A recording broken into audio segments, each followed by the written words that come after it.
నా ప్రియమైన దేశ ప్రజలారా, ఈరోజు మనమందరం 80వ స్వాతంత్ర దినోత్సవాన్ని జరుపుకుంటున్నాం. ఈరోజు ప్రతి ఒక్కరి గుండె చప్పుడు వందే మాతరం నినాదంతో మారుమోగుతోంది. ఈరోజు ప్రతి ఇల్లు త్రివర్ణ శోభితమైంది,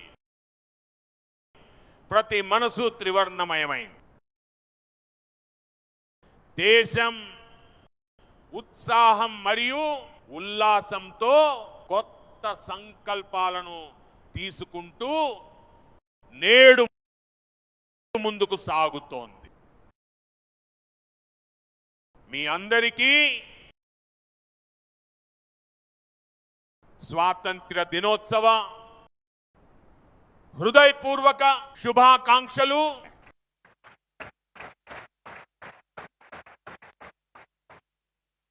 దేశం ఈరోజు దేశ స్వాతంత్రం కోసం త్యాగం మరియు బలిదానాల పరాకాష్ఠను ప్రదర్శించిన ఆ మహనీయులైన పుత్రులను నేడు స్మరించుకుంటున్నాం. తమ తపస్సు,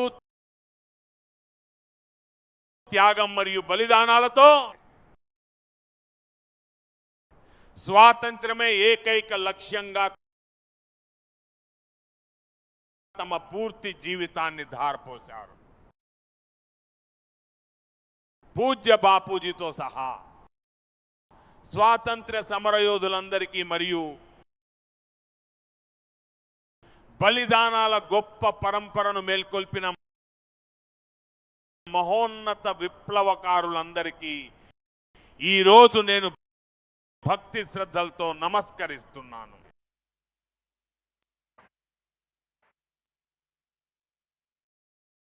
ఈరోజు ఈ వేడుకలో పాల్గొన్న వారందరికీ ఇది నిజంగా ఒక చారిత్రాత్మక క్షణం కూడా.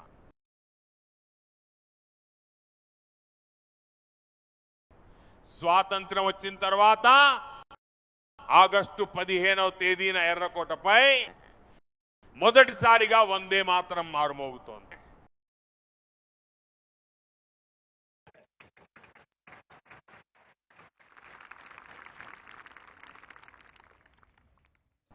ఈరోజు మన దేశ ప్రజలమంతా వందే మాతరం యొక్క 150 సంవత్సరాల వేడుకలను జరుపుకుంటున్నప్పుడు దీనికంటే గొప్ప సందర్భం ఇంకేముంటుంది? నా ప్రియమైన దేశ ప్రజలారా, గత కొన్ని రోజులుగా దేశంలోని కొన్ని ప్రాంతాల్లో భారీ వరదలు సంభవించాయి, కొండ చర్యలు విరిగిపడ్డాయి మరియు దీనివల్ల అనేక కుటుంబాలు తీవ్రంగా ప్రభావితమయ్యాయి. వారి కష్టాలను మరియు ఆవేదనను మేము అర్థం చేసుకుంటున్నాం. బాధిత కుటుంబాలందరికీ నేను హామీ ఇస్తున్నాను, కష్ట సమయంలో మేము ఇంకా ఈ దేశం మొత్తం మీకు అండగా నిలుస్తుంది. నా ప్రియమైన దేశ ప్రజలారా, ఏ దేశమైనా సరే అది గొప్పగా మారినప్పుడు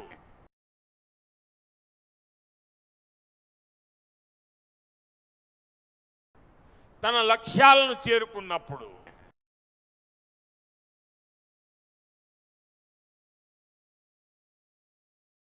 సంకల్ప బలం సామర్థ్యంతోనే తన కలల ప్రయాణంలో ముందుకు సాగుతుంది. నా దేశ ప్రజలారా, ఇకపై చిన్న చిన్న కలలతో మన పనులు సాగవు. మనం పెద్ద కలలు కనాలి. ఎందుకంటే ఆ పెద్ద కలలే మన ఆలోచనలకు విస్తృతిని ఇస్తాయి, మన ఆలోచన పరిధిని మరింత విశాలం చేస్తాయి. అలాంటి గొప్ప లక్ష్యాలే మన సంకల్పాలు కావాలి. సంకల్పం దృఢంగా ఉన్నప్పుడు కష్టాల నుంచి మరియు ఆపదల మధ్య నుంచి కూడా కొత్త దారులను వెతుక్కునే సామర్థ్యం దానంతటా అదే మనలో ఉద్భవిస్తుంది. నా ప్రియమైన దేశ ప్రజలారా, మన సంకల్పాలు కూడా అత్యున్నతంగా ఉండాలి. ఎందుకంటే కలలు ఎంత గొప్పగా ఉంటే మన లక్ష్యాలు మరియు సంకల్పాలు కూడా అంతే ఉన్నతంగా ఉంటాయి. అప్పుడే మన సామర్థ్యం యొక్క శిఖరాలు పెరుగుతాయి, మన ప్రయత్నాల స్థాయి కూడా పెరుగుతుంది. అప్పుడే మనం మన కలలను సాకారం చేసుకోగలుగుతాము. నా ప్రియమైన దేశ ప్రజలారా, ఈరోజు భారతదేశం కూడా ఒక గొప్ప కలను కన్నది. ఆ కలను ఎంతో దృఢ సంకల్పంతో కన్నది. కొత్త శిఖరాలను అధిరోహించాలనే లక్ష్యంతో ఆ కలను కన్నది. ఆ కల ఏమిటంటే, దేశానికి స్వాతంత్ర్యం వచ్చి 100 ఏళ్లు పూర్తయ్యే నాటికి, అంటే 2047 కల్లా మనం తప్పకుండా వికసిత భారతాన్ని నిర్మించి తీరుతాము. 140 కోట్ల దేశ ప్రజల పౌరుషం మరియు కఠోర పరిశ్రమతో ఈ లక్ష్యాన్ని మనం సాధించాలి. మరియు ప్రపంచంలోనే అత్యధిక జనాభా కలిగిన ఒక దేశం, అభివృద్ధి చెందిన దేశంగా మారాలని సంకల్పం తీసుకున్నప్పుడు అది ప్రపంచం దృష్టిలో కూడా ఎంతో ప్రాముఖ్యతను సంతరించుకుంది. ఇది మన ధైర్య సాహసాలకు నిదర్శనంగా నిలుస్తుంది. ప్రపంచం మనల్ని చూసే దృక్పథాన్ని మార్చుకోవడానికి ఇది ప్రేరేపిస్తుంది. ప్రియమైన దేశ ప్రజలారా, నేను ఈ మాటలను ఊరికే అనడం లేదు. గత 12 ఏళ్లలో దేశంలోని కోట్లాది మంది పౌరులు, వారు దళితులు కావచ్చు, పీడితులు, వంచితులు లేదా ఆదివాసీలు కావచ్చు, గ్రామాల్లో నివసించే వారు కావచ్చు లేదా నగరాల్లో నివసించే వారు కావచ్చు, పేదలు, మధ్యతరగతి వారు, యువకులు, వృద్ధులు, మహిళలు లేదా పురుషులు కావచ్చు, అందరూ కలిసికట్టుగా కృషి చేశారు. అది ఉత్తరం కావచ్చు, దక్షిణం కావచ్చు, తూర్పు కావచ్చు లేదా పడమర కావచ్చు. ప్రతి ఒక్కరూ గత 12 ఏళ్లలో ఒక గొప్ప సంకల్పంతో, పూర్తి అంకిత భావంతో దేశాన్ని కొత్త శిఖరాలకు తీసుకెళ్లడానికి అన్ని రకాలుగా కృషి చేశారు. దేశ ప్రజలు చేసిన ఈ అద్భుతమైన ప్రయత్నాలను నేను ఎంతో గౌరవపూర్వకంగా అంగీకరిస్తున్నాను. మరియు ఆ కృషి ఫలితంగానే ఇంత తక్కువ సమయంలో 25 కోట్ల మంది దేశ ప్రజలు పేదరికాన్ని జయించి దాని నుండి బయటపడగలిగారు. మన దేశ ప్రజలు చేసిన ఇటువంటి నిరంతర కృషి ఫలితంగానే ఒకప్పుడు మనం ఫ్రైజైల్ 5 ఆర్థిక వ్యవస్థల జాబితాలో ఉండే పరిస్థితి నుండి కేవలం 12 ఏళ్ల వ్యవధిలోనే అత్యంత వేగంగా వృద్ధి చెందుతున్న ఒక మేజర్ ఎకానమీగా అవతరించాము. మిత్రులారా, దేశానికి స్వాతంత్ర్యం వచ్చింది. ఎన్నో కలలతో మనకు స్వాతంత్ర్యం సిద్ధించింది. కానీ ఆశించిన స్థాయిలో మనం పురోగతిని సాధించలేకపోయాము. ఆ వేగాన్ని అందుకోలేకపోయాము. ఏదో సాగుతోంది కదా అన్నట్లుగా పనులు జరుగుతూ వచ్చాయి. అన్నీ అయిపోతాయిలే, చూద్దాంలే అనుకుంటూ ప్రజలు అదే ఆలోచనలో ఉండిపోయారు. 2014 నాటికి మొత్తం ప్రపంచమే మనల్ని బలహీనమైన ఫ్రైజైల్ 5 ఆర్థిక వ్యవస్థల జాబితాలోకి నెట్టేసింది. అటువంటి పరిస్థితుల్లో గత 12 ఏళ్ల కాలంలో భారతదేశం ఒక కొత్త వేగాన్ని పుంజుకుంది. ఇప్పుడు మనం అత్యంత వేగంగా ముందుకు సాగుతున్నాము. మరియు ఇది మన దేశ ప్రజలందరి దృఢ సంకల్పం. మీరు 140 కోట్ల మంది దేశ ప్రజల సంకల్పాన్ని, వారి సామర్థ్యాన్ని అడ్డుకోవడం అసాధ్యం. నా దేశ ప్రజలారా, గత 12 ఏళ్లలో డిఫెన్స్ ప్రొడక్షన్ దాదాపు 4 రెట్లు పెరిగింది. ఖాదీ మరియు గ్రామ పరిశ్రమల ఉత్పత్తి సుమారు 5 రెట్లు పెరిగింది. ఎలక్ట్రానిక్ మ్యానుఫ్యాక్చరింగ్ 7 రెట్లు వృద్ధి చెందింది. మరియు ఆధునిక రైల్వే కోచ్ల తయారీ ఏకంగా 21 రెట్లు పెరిగింది. మొబైల్ ఫోన్ల ఉత్పత్తి 33 రెట్లు పెరిగింది.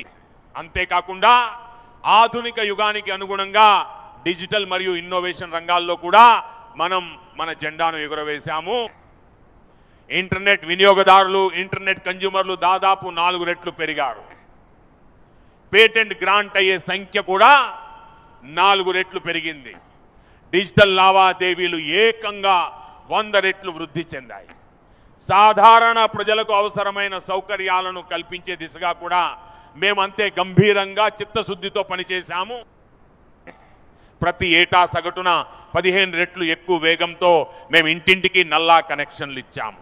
సగటున ప్రతి ఏటా 6 రెట్లు ఎక్కువ వేగంతో ప్రజలకు గ్యాస్ కనెక్షన్లు అందించాము. ప్రతి ఏటా 4 రెట్లు ఎక్కువ వేగంతో పేద ప్రజల కోసం మరుగుదొడ్లు నిర్మించే పని చేశాము. ప్రతి ఏటా 3 రెట్లు ఎక్కువ వేగంతో పేదలకు ఇళ్లు కట్టించి ఇచ్చే పని చేశాము. వీటితో పాటు దేశం తన పాలనా విధానంలో కూడా ఎన్నో గొప్ప మార్పులను తీసుకువచ్చింది. మేము వేల సంఖ్యలో ఉన్న అనవసరమైన కంప్లైంట్స్ను తొలగించాము. వందల సంఖ్యలో ఉన్న పాత చట్టాలను రద్దు చేశాము. ఎందుకంటే గత శతాబ్దపు చట్టాలతో 21వ శతాబ్దపు ప్రగతి ప్రయాణం సాధ్యం కాదు. మేము ఆధునిక మౌలిక సదుపాయాల కోసం మెట్రో నెట్వర్క్ను విస్తరించాము. పబ్లిక్ ట్రాన్స్పోర్ట్ రంగానికి మరింత బలాన్ని చేకూర్చాము. ఏ వేగంతో అయితే పనులు జరిగాయో, ఏ స్థాయిలో అయితే మేము పని చేశామో, ఈ వేగం, ఈ విస్తరణ, ఈ విజయాలు అన్నీ కూడా స్వాతంత్ర్యం వచ్చిన తర్వాత ముందెన్నడూ లేని విధంగా సాధ్యమయ్యాయి. గత దశాబ్ద కాలంలో మనం మొదటిసారి ఇలాంటి మార్పును చూస్తున్నాము.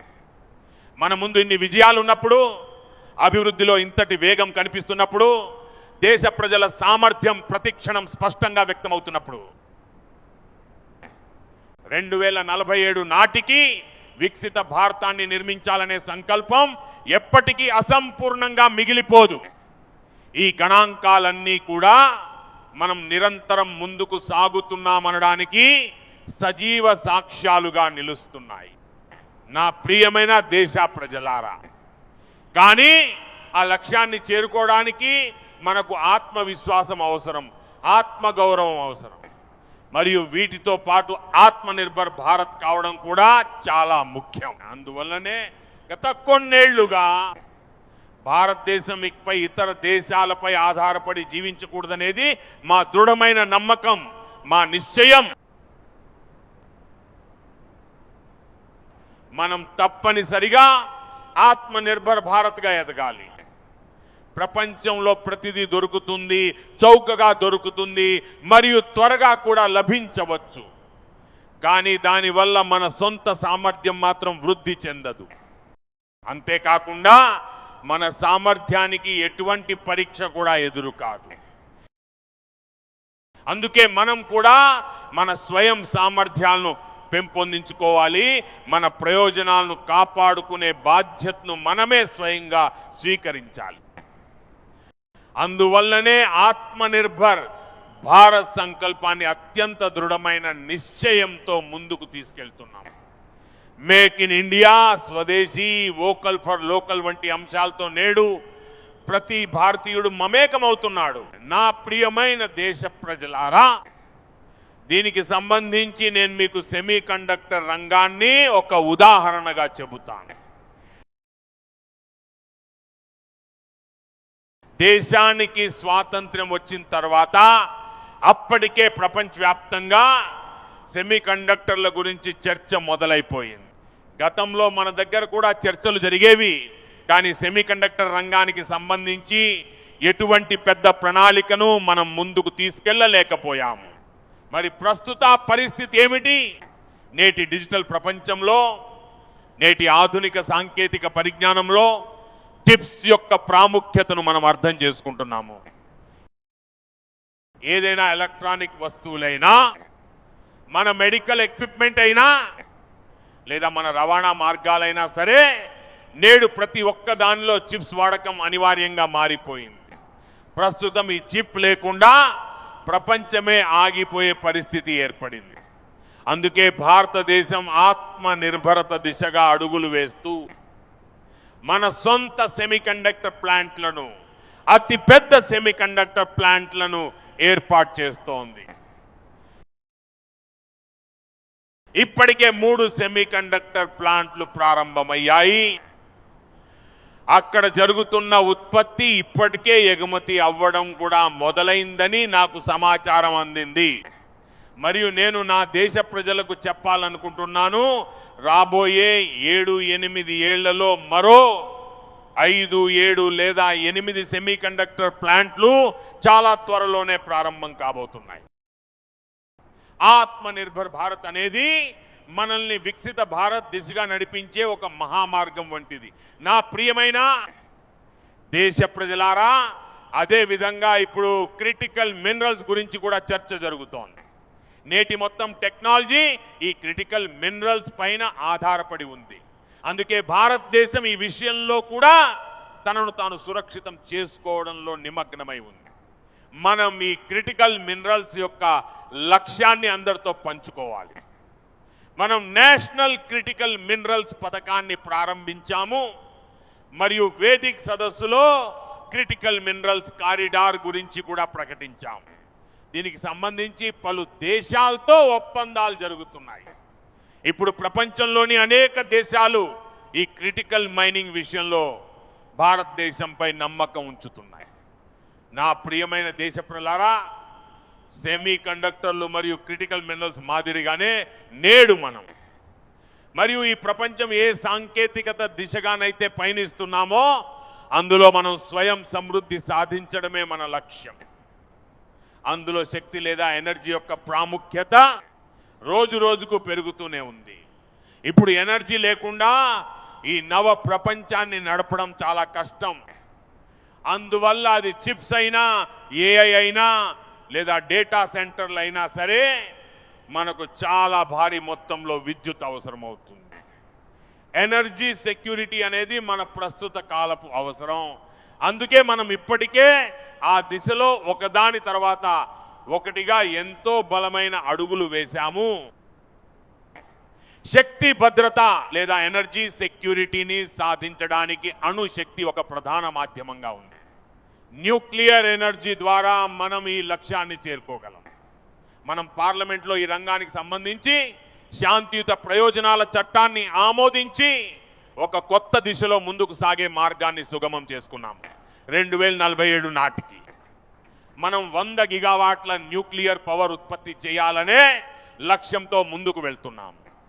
ఈ ఒక్క దశాబ్దంలోనే మనం 5 కొత్త న్యూక్లియర్ రియాక్టర్లను నిర్మించబోతున్నాము. ప్రారంభించాలనే లక్ష్యంతో మనం ముందుకు సాగుతున్నాము.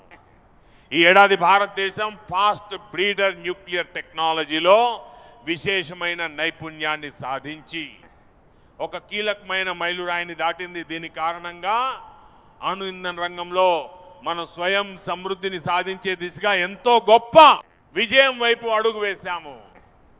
నా ప్రియమైన దేశ ప్రజలారా, ఇప్పుడు వనరుల కొరత కారణంగా దేశం ఎక్కడా ఆగిపోదు.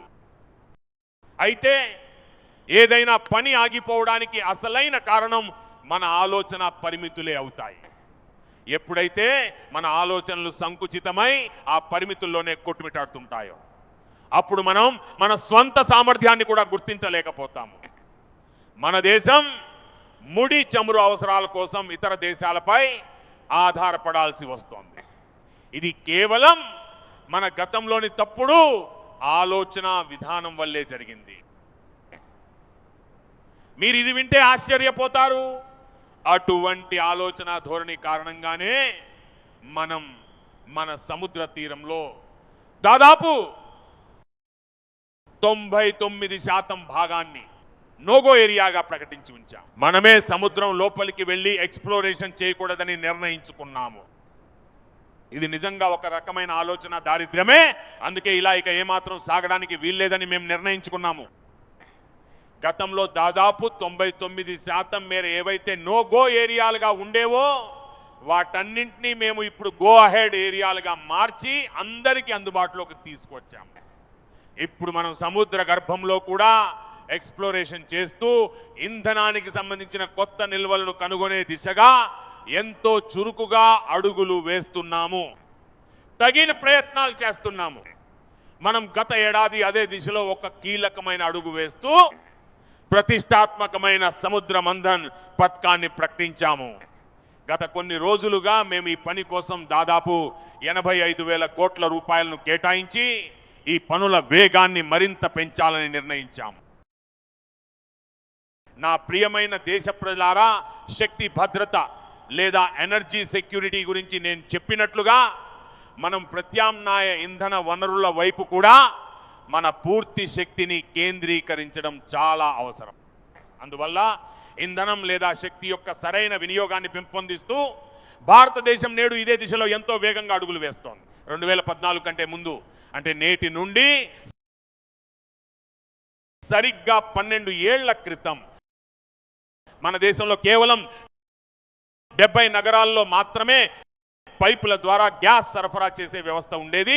పైపుల ద్వారా గ్యాస్ డిస్ట్రిబ్యూషన్ జరిగేది. ఆ తర్వాత గడిచిన ఈ 12 ఏళ్లలో మేము ఆ 70 నగరాల సంఖ్యను ఏకంగా 700 నగరాలకు చేర్చాము. వేగం అంటే ఇలా ఉండాలి, విస్తరణ అంటే ఇలా ఉండాలి. 2014 కంటే ముందు దేశంలో కేవలం 20 నుండి 22 లక్షల ఇళ్లకు మాత్రమే పైపుల ద్వారా గ్యాస్ సరఫరా అయ్యేది. కానీ నేడు దాదాపు 1,75,00,000 ఇళ్లకు పైపుల ద్వారా గ్యాస్ సరఫరా చేసే పనులు వేగంగా జరుగుతున్నాయి. అంతేకాకుండా 12 ఏళ్ల క్రితం మన దేశంలో సోలార్ ఎనర్జీ సామర్థ్యం కేవలం 2 గిగావాట్లు మాత్రమే ఉండేది. అవును, కేవలం 2 గిగావాట్లు మాత్రమే. ఈ రోజు మనం 160 గిగావాట్ల లక్ష్యాన్ని సాధించాం. నా ప్రియమైన దేశ ప్రజలారా, నేను మీకు మరొక సమాచారాన్ని అందిస్తున్నాను. ఈ పథకాల ప్రయోజనం దేశంలోని మధ్యతరగతి మరియు సామాన్య కుటుంబాలకు కూడా అందేలా మేము అంతే సమానంగా దృష్టి సారించాము. అందుకే మేము PM సూర్య ఘర్ ఉచిత విద్యుత్ యోజనను ప్రారంభించాము. ఇంత తక్కువ సమయంలోనే 50 లక్షల గృహాలు ఇందులో నమోదు కావడం నేడు నాకు ఎంతో సంతృప్తిని ఇస్తోంది. సౌర విద్యుత్ రంగంలో మనం నిర్ణీత గణాంకాలను దాటి ముందడుగు వేస్తున్నాము మరియు ఈ పనులు ఎంతో వేగంగా జరుగుతున్నాయి. దీనివల్ల వేలాది ఇళ్లలో కరెంటు బిల్లు ఇప్పుడు 0 అయిపోయింది. వేలాది కుటుంబాలు తమ సొంత అవసరాలకు విద్యుత్తును వాడుకోవడమే కాకుండా మిగిలిన అదనపు విద్యుత్తును అమ్మి నేడు ఆదాయాన్ని కూడా గడిస్తున్నాయి. ఈ పని కోసం ప్రభుత్వం తరపున ఒక్కో కుటుంబానికి దాదాపు 80,000 రూపాయల చొప్పున సహాయం అందిస్తున్నాము. ఆ విధంగానే మనం ఈ బృహత్తర కార్యాన్ని పూర్తి చేస్తున్నాము. నా ప్రియమైన దేశ ప్రజలారా, మీకు తెలిస్తే ఆశ్చర్యం కలుగుతుంది. మన రైల్వే నెట్వర్క్ ఏదైతే ఉందో దాని విద్యుదీకరణ లేదా ఎలక్ట్రిఫికేషన్ పనులు మన దేశంలో 1925లోనే ప్రారంభమయ్యాయి. కానీ 90 ఏళ్ల కాలంలో, అంటే 1925 నుండి గడిచిన 90 ఏళ్లలో కేవలం 30% రైల్వే మార్గాల విద్యుదీకరణ మాత్రమే జరిగింది. అంటే 90 ఏళ్లలో కేవలం 30% మాత్రమే జరిగిన మన పనుల వేగాన్ని ఒకసారి గమనించండి. అలాగే లక్ష్యాన్ని చేరుకోవడంలో మా వేగాన్ని చూడండి. మేము కేవలం ఈ ఒక్క దశాబ్ద కాలంలోనే 100% ఈ పనులను పూర్తి చేశాం. 90 ఏళ్లలో కేవలం 30% పని జరిగితే గత 10 ఏళ్లలోనే మేము 70% పనిని పూర్తి చేశాము. పని చేయడం అంటే ఇలా ఉండాలి. దీనివల్ల మనం బయటి దేశాల నుండి దిగుమతి చేసుకునే డీజిల్ వినియోగం తగ్గి ఎంతో ఆదా అయ్యింది. మన రైళ్లు విద్యుత్ ద్వారా నడవడం మొదలైంది. ఫలితంగా పర్యావరణానికి కూడా ఎంతో మేలు జరుగుతోంది. నా ప్రియమైన దేశ ప్రజలారా, మేము ఇంతటితోనే ఆగిపోలేదు. ఎందుకంటే ఈ ప్రపంచంలో మనం వెనుకబడి ఉండాలని మేము ఏమాత్రం కోరుకోవడం లేదు. గత కొన్ని రోజులుగా మీరు ఒక వార్త వినే ఉంటారు. భారతదేశం ఇప్పుడు ఇంధన రంగంలో కూడా కొత్త శిఖరాలను తాకింది. దేశంలోనే మొట్టమొదటి హైడ్రోజన్ ఆధారిత రైలును ప్రారంభించడం జరిగింది. దీనికి నేను ఎంతో సంతోషిస్తున్నాను. ఎందుకంటే ఇది ప్రపంచంలోనే అత్యంత పొడవైన మరియు అత్యంత శక్తివంతమైన రైలు. ఈ హైడ్రోజన్ రైలు తయారీ రంగంలో కూడా భారతదేశం తన సత్తా చాటి గర్వంగా జెండా పాతేసింది. దేశ ప్రజలందరికీ నా విన్నపం ఏమిటంటే గత 10-12 ఏళ్లుగా మనం నిరంతరం 1947 నాటి ఆ ఆశయాలను సాధించే దిశగా మనం వేగంగా ముందుకు సాగుతున్నాం. మరియు ఒకదాని తర్వాత ఒకటిగా అన్ని మైలురాళ్లను అధిగమిస్తూ విజయాలను నమోదు చేస్తున్నాం. అయితే ఈ ప్రయాణంలో మనం కొన్ని కష్టాలను ఎదుర్కోవాల్సి వస్తుందని మేము ఎప్పుడూ ఊహించలేదు. గత 10 నుండి 12 ఏళ్ల కాలంలో మనం ఎన్ని సంక్షోభాలను ఎదుర్కోవాల్సి వచ్చిందో మీ అందరికీ తెలుసు. ముఖ్యంగా కరోనా వంటి ప్రపంచ మహమ్మారి యావత్ ప్రపంచాన్ని తీవ్ర ఆందోళనలోకి నెట్టివేసింది. దీనివల్ల ప్రపంచవ్యాప్తంగా ఉన్న వ్యవస్థలన్నీ పూర్తిగా కుప్పకూలిపోయాయి. మనం కరోనా సంక్షోభం నుండి ఇప్పుడిప్పుడే బయటపడుతుండగా యుద్ధ భీభత్సానికి సంబంధించిన వార్తలు రావడం మొదలయ్యాయి. ఒకవైపు ఉక్రెయిన్, మరోవైపు పశ్చిమ ఆసియా, ఇలా ప్రతి చోట ఉద్రిక్త పరిస్థితులే నెలకొన్నాయి. మరోపక్క భవిష్యత్తును ఊహించేవారు ఏవేవో ప్రకటనలు చేస్తూ వచ్చారు. వాటి గురించి మనకు తెలియనిది కాదు. దేశాన్ని భయపెట్టడం, ప్రజలలో అభద్రతా భావాన్ని నింపడం, దేశాన్ని నిరంతరం ఆందోళనకు గురి చేయడం లాంటి పనుల్లోనే కొంతమందికి అమితమైన ఆనందం కలుగుతుంది. మనకు వ్యాక్సిన్ దొరకదని, కోవిడ్ బారి నుండి ప్రజలు ప్రాణాలతో బయటపడలేరని వారు ప్రచారం చేశారు. పశ్చిమ ఆసియాలో సంక్షోభం వచ్చిందని, ఇక పెట్రోల్ బంకుల్లో పెట్రోల్ దొరకదని, గ్యాస్ దొరకదని, డీజిల్ లభించదని, ఎరువులు కూడా రావని రకరకాల వదంతులను వ్యాప్తి చేస్తూ భారత ప్రజలను భయభ్రాంతులకు గురి చేయడానికి, వారిని ఆందోళనలో ముంచివేయడానికి కొంతమంది వ్యక్తులు ఎంతో ప్రయత్నించారు. కానీ గత 10-12 ఏళ్లుగా మేము అమలు చేస్తున్న పక్కా ప్రణాళికలు నేడు సత్ఫలితాలను ఇస్తున్నాయని ఈ దేశం స్వయంగా చూసింది. మనం ఇంతటి భారీ సంక్షోభంలో ఉన్నప్పటికీ నాగరిక్ దేవో భవ అనే మంత్రాన్ని స్వీకరించి జీవిస్తూ భారతదేశం చేపట్టిన సన్నాహాల వల్ల ఒకదాని తర్వాత ఒకటిగా అనేక ముందస్తు చర్యలు తీసుకోగలిగాము. అసలు ఇలాంటి సంక్షోభం వస్తుందని మనం ఎప్పుడూ ఊహించలేదు. కానీ ఆ కష్టకాలంలో మనం చేసిన ఈ ఏర్పాట్లన్నీ ఎంతో ఉపయోగపడ్డాయి. ఫలితంగా ఈరోజు దేశంలో గ్యాస్ కొరత లేదు, పెట్రోల్ ఉంది, మరియు రైతులకు అవసరమైన యూరియా కూడా అందుబాటులో ఉంది. మనం ఇప్పుడు మన స్వశక్తి మీద నిలబడుతున్నాము మరియు విజయ పథంలో ముందుకు సాగుతున్నాము. నా ప్రియమైన దేశ ప్రజలారా, ప్రపంచవ్యాప్తంగా తలెత్తిన ఈ సంక్షోభాల ప్రభావం ప్రతి ఒక్కరిపైన పడింది. దీని నుండి మనం కూడా మినహాయింపు ఏమీ కాదు. ప్రపంచ మార్కెట్లో యూరియా ధరలు ఎంతగా పెరిగాయంటే ఒక్కో బస్తా ధర ఏకంగా 3,000 రూపాయలకు చేరుకుంది. అయినప్పటికీ నేటికి మేము నా దేశ రైతులపై ఆ భారాన్ని మోపడం లేదు. ప్రభుత్వం ఆ భారాన్ని తన భుజాలపై మోస్తోంది. ప్రపంచ మార్కెట్లో మనకు 3,000 రూపాయలకు లభించే యూరియా బస్తాను మన రైతులకు మాత్రం మేము కేవలం 300 రూపాయలకే అందిస్తున్నాము. అంతేకాదు, నేడు ప్రపంచ మార్కెట్లో డిఏపి ధర బస్తాకు 5,000 రూపాయలకు చేరుకుంది. కానీ నా దేశ రైతులకు ఎలాంటి ఇబ్బంది కలగకూడదనే ఉద్దేశంతో ఇప్పటికీ మేము వారికి కేవలం 1,350 రూపాయలకే డిఏపిని అందిస్తున్నాము. నా ప్రియమైన దేశ ప్రజలారా, ఒకానొక సమయంలో నేను ఆత్మనిర్భరత గురించి మాట్లాడుతున్నప్పుడు ఎయిర్ కండిషన్ గదుల్లో కూర్చుని ఆలోచించే కొందరు వ్యక్తులు ఇక గ్లోబలైజేషన్ పరిస్థితి ఏమవుతుందని మమ్మల్ని ప్రశ్నించేవారు. అయితే ప్రపంచం గమనిస్తోంది. గత దశాబ్ద కాలంలో లోకం గ్లోబలైజేషన్ గురించి మాట్లాడటమే మానేసినట్లు అనిపిస్తోంది. ఎక్కడి నుండి అయితే గ్లోబలైజేషన్ నినాదాలు వినిపించేవో ఇప్పుడు అక్కడ నిశ్శబ్దం ఆవరించింది. ప్రపంచంలోని ప్రతి దేశం తన స్వంత అవసరాలు మరియు పరిస్థితుల వైపు మొగ్గు చూపింది. కానీ దురదృష్టవశాత్తు ఈ సంక్షోభ సమయంలో కొంతమంది వ్యక్తులు తమ ఆధిపత్యాన్ని చాటుకోవడానికి వనరులను ఆయుధాలుగా మార్చుకునేలా కుట్రపూరిత క్రీడ ఆడారు. ప్రపంచ దేశాలు తమ దగ్గర ఉన్న ప్రతి వనరును ఆయుధంగా మార్చుకోవడంలో నిమగ్నమై ఉన్నాయి. ఇలా వనరులను వెపనైజ్ చేయడం అంటే రిసోర్సెస్ ని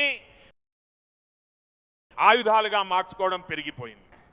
పెట్రోల్, డీజిల్, ఫర్టిలైజర్, మందులు, టెక్నాలజీకి సంబంధించిన చిప్స్, ఇంతే కాకుండా భూభాగాలను కూడా నేడు ఆయుధాలుగా మార్చుకుంటున్నారు.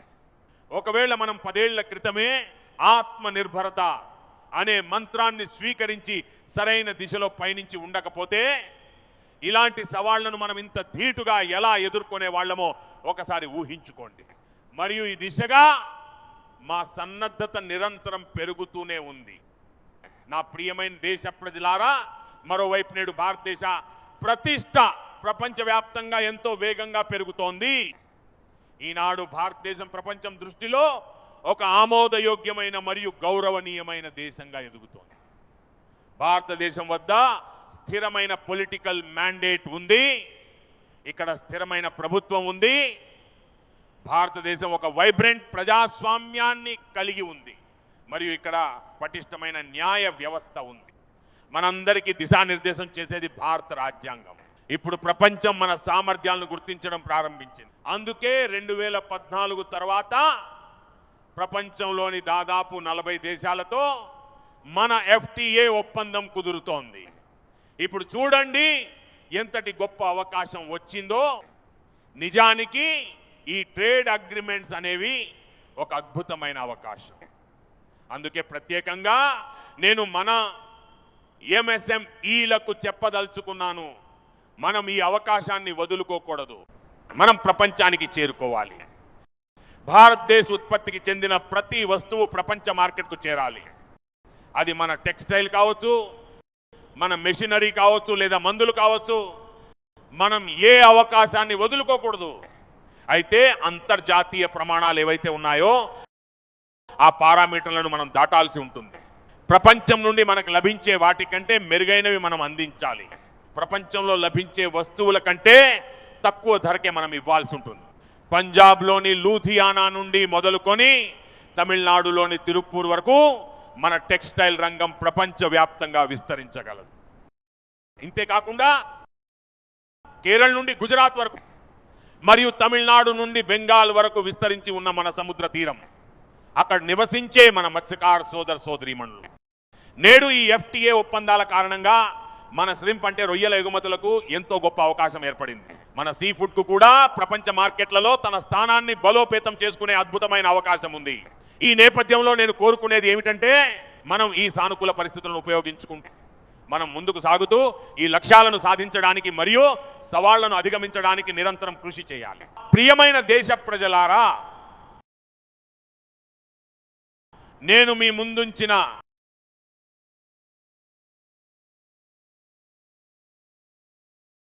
ఈ ప్రణాళిక వెనుక ఉన్న 2047 లక్ష్యం ఈ పటిష్టమైన పునాదులపైనే నిలబడి ఉంది. 2047 నాటికి వికసిత భారతాన్ని నిర్మించాలనే ఈ లక్ష్యం గడిచిన 10-12 ఏళ్లలో నా దేశ ప్రజలు చాటిన అపారమైన సామర్థ్యంలో ఒక భాగం మాత్రమే అని నేను భావిస్తున్నాను. అందుకే నా ప్రియమైన సోదర సోదరీమణులారా, ఈ శతాబ్దంలో పావు వంతు సమయం గడిచిపోయింది మరియు రాబోయే పావు వంతు కాలం మనకు అత్యంత కీలకమైనది. ఇప్పుడు మనం ఆగిపోకూడదు, మన వేగం తగ్గకూడదు. మన దిశ ఇప్పటికే ఖరారైంది. మనం అనుకున్నది సాధించి తీరాలి. అందుకోసం మనం మన వర్క్ కల్చర్ని మార్చుకోవాలి. మన వర్క్ కల్చర్ని మారుస్తూనే మన ఆలోచన విధానాన్ని కూడా మార్చుకోవాల్సి ఉంటుంది. మన పని వేగంలో కూడా మార్పు తీసుకురావాలి. గడిచిన 5-6 దశాబ్దాలలో జరగని పనులను మనం రాబోయే 5-6 ఏళ్లలోనే పూర్తి చేయాల్సి ఉంది. నా దేశ యువశక్తిపై, నా దేశ నవ యువకులపై, నా దేశ తల్లులు మరియు సోదరీమణులపై, నా దేశ రైతులపై, నా దేశ కార్మికులపై నాకు పూర్తి నమ్మకం ఉంది. మనందరం కలిసి ఈ కలను సాకారం చేయగలమని నేను విశ్వసిస్తున్నాను. అందుకే మనం సంస్కరణల వేగాన్ని మరింత ముందుకు తీసుకెళ్ళాలి. నేను రిఫార్మ్ అంటే సంస్కరణల గురించి మాట్లాడుతున్నప్పుడు అది మనకు కేవలం ఒక బలవంతపు చర్య కాదు. అలాగే రిఫార్మ్ అనేది మనకు ఏదో ఒక ఆకర్షణీయమైన పదం మాత్రమే కాదు. మనకు సంస్కరణలు అంటే ఒక బలమైన నిబద్ధత. ఆ దృఢ నిశ్చయంతోనే మనం రిఫార్మ్ ఎక్స్ప్రెస్లో ప్రయాణాన్ని ప్రారంభించాము. రాబోయే రోజుల్లో కూడా మనం తదుపరి స్థాయి సంస్కరణల వైపు దూసుకెళ్లబోతున్నాం. అందుకే ప్రభుత్వం, సమాజం, పారిశ్రామికవేత్తలు, రైతులు ఇలా ప్రతి ఒక్కరూ తమ సాంప్రదాయ పద్ధతుల్లో సంస్కరణలు తీసుకురావాల్సి ఉంటుంది. మన ఆలోచన సరళిలో మార్పులు చేసుకోవాలి, మన లక్ష్యాలను పునర్నిర్మించుకోవాలి. మరియు అందుకే నా ప్రియమైన దేశ ప్రజలారా, మనం ఒక నిర్దిష్ట సమయాన్ని ప్రాతిపదికగా తీసుకుని ముందుకు సాగవలసి ఉంది. భారతదేశ సామర్థ్యాన్ని సప్త సింధువుల రూపంలో మనం గుర్తించిన, అర్థం చేసుకున్న మరియు విన్న ఆ పురాతన యుగాన్ని నేను నేడు గుర్తుకు తెచ్చుకోవాలనుకుంటున్నాను. ఇప్పుడు వికసిత భారతాన్ని నిర్మించడానికి మనకు ఒక కొత్త చైతన్యం, ఒక కొత్త ప్రవాహం అవసరం. నేడు ఎర్రకోట బురుజుల నుండి నేను దేశం ముందు శక్తి యొక్క సప్తధారను ఆవాహన చేస్తున్నాను. రాబోయే 5-7 ఏళ్ల కాలంలో గడిచిన 5-7 దశాబ్దాల్లో జరగని పనులను సప్తధార యొక్క సామర్థ్యంతో, శక్తితో మనం దేశానికి కొత్త ఎత్తులను, సరికొత్త వేగాన్ని అందిస్తాము. మరియు కొత్త లక్ష్యాలను చేరుకునే సామర్థ్యాన్ని కూడా ఇస్తాము. దీనితో పాటుగా దేశ యువశక్తి యొక్క అపారమైన సామర్థ్యాన్ని రాష్ట్ర నిర్మాణంలో సంపూర్ణంగా వినియోగించుకోవడం జరుగుతుంది. వారి శక్తిని దేశాభివృద్ధికి జోడించడం జరుగుతుంది. రాబోయే రోజుల్లో నేను ఈ సప్తధార గురించి మాట్లాడేటప్పుడు అందులో సప్తధార యొక్క మొట్టమొదటి శక్తి మ్యానుఫ్యాక్చరింగ్ పవర్. నా ప్రియమైన దేశ ప్రజలారా, మనం మ్యానుఫ్యాక్చరింగ్ రంగాన్ని ఎంతగానో ముందుకు తీసుకెళ్లాల్సి ఉంది. కేవలం ఉత్పత్తిని పెంచడమే కాకుండా మనం చిన్న చిన్న విడిభాగాలను తయారు చేయాలి. అదేవిధంగా పెద్ద పెద్ద ఉత్పత్తులను కూడా తయారు చేయాలి. పూర్తి వాల్యూ చైన్ మనదే అయి ఉండాలి. అందుకోసం మనకు కాంపోనెంట్స్ తయారీ కావాలి, అలాగే కంప్లీట్ మ్యానుఫ్యాక్చరింగ్ కూడా కావాలి. మనకు సంపూర్ణమైన ఉత్పత్తులు కూడా కావాలి. డిజైన్ స్థాయి నుండి మ్యానుఫ్యాక్చరింగ్ వరకు భారతదేశం గ్లోబల్ సప్లై చైన్ కు ఒక నమ్మకమైన కేంద్రంగా మారాలి. ఇందుకోసం నేను 3 విషయాలపై ప్రత్యేకంగా నొక్కి చెప్పాలనుకుంటున్నాను. ముఖ్యంగా మ్యానుఫ్యాక్చరింగ్ రంగంలో ఉన్న నా సోదర సోదరీమణులారా, ఇది సమయం అందించిన ఒక గొప్ప అవకాశం. ఈ అవకాశాన్ని జారిపోనివ్వకండి. మరియు దీనికోసం మనం కాస్ట్, క్వాలిటీ మరియు స్కేల్ వంటి విషయాల్లో అంతర్జాతీయ ప్రమాణాలకు అనుగుణంగా రాణించాల్సి ఉంటుంది. మన ఫ్యాక్టరీలు పోటీతత్వాన్ని కలిగి ఉండాలి. మన ఉత్పత్తులు వినియోగదారులకు అనుకూలంగా ఉండాలి. మన ప్యాకేజింగ్ ప్రపంచ ప్రజలను మెప్పించేలా, ఆకర్షించేలా ఉండాలి. మన జీరో డిఫెక్ట్ ప్రిసిషన్ మ్యానుఫ్యాక్చరింగ్ అనేది మన గుర్తింపుగా మారాలి. ప్రతి మ్యానుఫ్యాక్చరర్కు, ప్రతి ఎంటర్ప్రెన్యూర్కు, ప్రతి ఎంఎస్సి మరియు ఎంఈలకు నేను చెప్పాలనుకుంటున్నాను, గ్లోబల్ మార్కెట్లో మన గుర్తింపు విశ్వసనీయత మరియు నాణ్యత ఆధారంగా ఉండాలి. నాణ్యత విషయంలో మనం ఎట్టి పరిస్థితుల్లోనూ రాజీ పడకూడదు. అందుకే ఇకపై మన మంత్రం క్వాలిటీ, క్వాలిటీ మరియు క్వాలిటీ మాత్రమే అయి ఉండాలి. ఇదే మన గ్లోబల్ బ్రాండ్ వాల్యూగా మారుతుంది. నా ప్రియమైన దేశ ప్రజలారా, ఈ సప్తధారలోని 2వ శక్తి వ్యవసాయం, ఫుడ్ ప్రొడక్షన్ మరియు ఫుడ్ ప్రాసెసింగ్. ఈ దిశలో మనం మరింత వేగంగా ముందుకు సాగాలి. నేడు మన రైతుల కోసం ప్రపంచ మార్కెట్ తలుపులు తెరుచుకున్నాయి. ఎఫ్పిఓల కారణంగా మనకు ఒక భారీ మార్కెట్ అందుబాటులోకి వస్తోంది. మనం ఆ స్థాయికి చేరుకోవాలి. ఆ ఉన్నత స్థానాన్ని మనం తప్పకుండా అధిరోహించాలి. మనం పొలం నుండి ఎగుమతి మార్కెట్ వైపు సాగాల్సి ఉంటుంది. మన సాంప్రదాయ ఆహార పదార్థాలు కానివ్వండి, మన చిరుధాన్యాలు, మన మసాలాలు, మన పండ్లు మరియు పూలు, ఇలా ఏవైనా కావచ్చు. అసలు మన దగ్గర లేదంటూ ఏముంది? ఇవన్నీ గ్లోబల్ బ్రాండ్లుగా ఎదగాలి. మన రైతులు రసాయన రహిత సాగుకు ప్రాధాన్యతనిస్తారు. ఎందుకంటే ప్రపంచవ్యాప్తంగా వీటికి డిమాండ్ మరింత పెరగబోతోంది. గ్లోబల్ పారామీటర్స్ ప్రకారం అన్ని రకాలుగా నాణ్యమైనవిగా నిరూపితమయ్యే మన అగ్రో ప్రొడక్ట్స్ ఉంటే మనం ప్రపంచ మార్కెట్లలోకి ఎంతో సులభంగా ప్రవేశించగలుగుతాం. నా సప్తధారలోని 3వ శక్తి టెక్నాలజీ మరియు ఇన్నోవేషన్. నా ప్రియమైన దేశ ప్రజలారా, నేటి కాలం ఏఐది, క్వాంటమ్ది, స్పేస్ది, రోబోటిక్స్ది మరియు డేటా సెంటర్లది. పూర్తిగా ఒక కొత్త రంగం ఇక్కడ ఆవిష్కృతమైంది. మరియు ఎమర్జింగ్ టెక్నాలజీ అనేది ప్రతి క్షణం మనకు సవాళ్లను విసురుతోంది. అందువల్ల మన దేశాన్ని ప్రపంచానికి కేవలం ఒక మార్కెట్గా మార్చకూడదు, మనం ఇన్నోవేషన్ హబ్గా ఎదగాలి. యూపీఐ మరియు డిజిటల్ పబ్లిక్ ఇన్ఫ్రాస్ట్రక్చర్ రంగాల్లో మన సత్తా ఏంటో నిరూపించి మన శక్తిని ప్రపంచానికి చాటి చెప్పాం.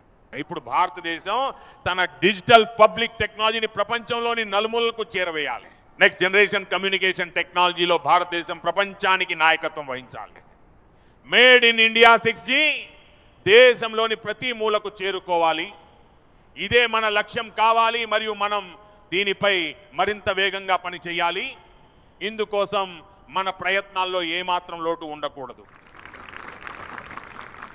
సప్తధారలోని 4వ శక్తి గతి శక్తి. ఈ గతి శక్తి ద్వారా దేశంలో సీమ్లెస్ ఫాస్ట్ కనెక్టివిటీని పెంపొందించడంపై మనం ప్రత్యేకంగా దృష్టి సారించాల్సి ఉంటుంది. మనం నగరాలను హై స్పీడ్ రైళ్లతో అనుసంధానించాలి. మనకు ఆధునిక హైవేలు కావాలి, ఇన్లాండ్ వాటర్ వేస్ కావాలి, ఎయిర్పోర్ట్స్ కావాలి, మరియు మల్టీ మోడల్ లాజిస్టిక్ వ్యవస్థలు అవసరం.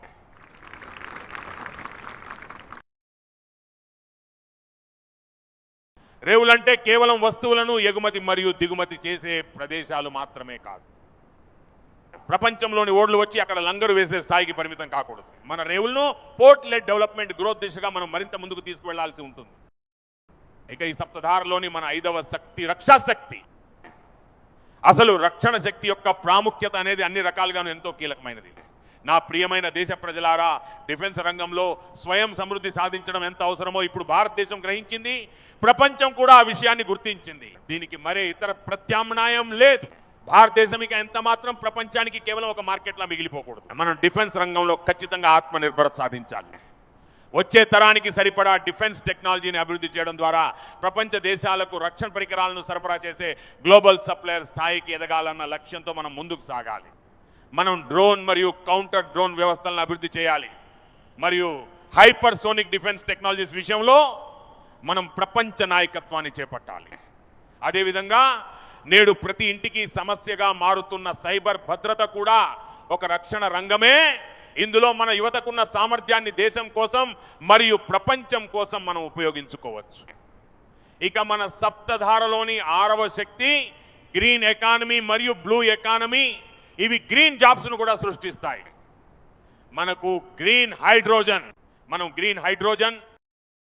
Renewable energy storage, green mobility మరియు గ్రీన్ మ్యానుఫ్యాక్చరింగ్ లో గ్లోబల్ స్కేల్ ను సాధించి తీరాలి.